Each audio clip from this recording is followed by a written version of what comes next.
Hello friends, कशा आहात माझ्या प्रिय प्रिय मैत्रिणींनो? आपण चांगल्याच असाल यात काही शंका नाही. चला तर आजपासनं आपण मस्त मस्त असे सुंदर सुंदर मोदक बनवणार आहोत.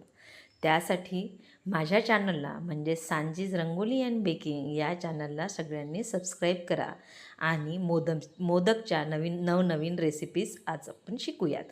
तर त्यासाठी मी एका वाट्यामध्ये 2 वाट्या बेसन घेतलेलं आहे आणि त्यामध्ये 1 ते 1.5 ग्लास पाणी टाकून त्या पिठाला छान मिक्स करून घेतलेलं आहे.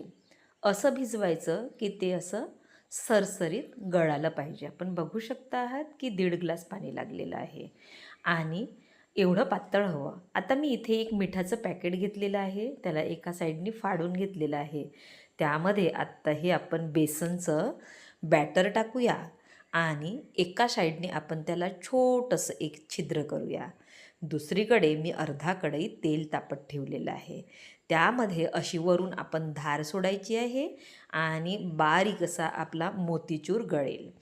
तर हा माझा एवढा तर सुंदर काही गळला नाही आहे, पण लाडू खूप सुंदर झालेत. लाडू म्हणण्यापेक्षा आपण मोदक म्हणूया की मोदक खूप सुंदर झालेत.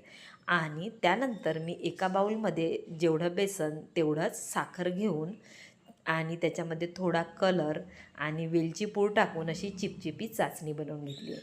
ज्या कढईमध्ये मी बुंदा गाळला त्याच कढईमध्ये तेल काढल्यानंतर मी त्यामध्ये बुंदा टाकला, त्यामध्येच मी पाकसुद्धा टाकला आणि त्यामध्ये मगज बी टाकलं आणि सुंदर असं त्याला छान आटवून घेतलं. आणि नंतर मी मोदकाचा जो मोल्ड असतो ना तो घेतलेला आहे आणि त्यामध्ये असे आपण दाबून दाबून सुंदर असे मोदक बनवायचे. बघा किती सुंदर झाले आहेत ना मोदक. चला तर बाप्पाला आत्ता आपण भोग लावूया. चला कुणाकुणाला आवडलेत हे मोदक चला बनवूया.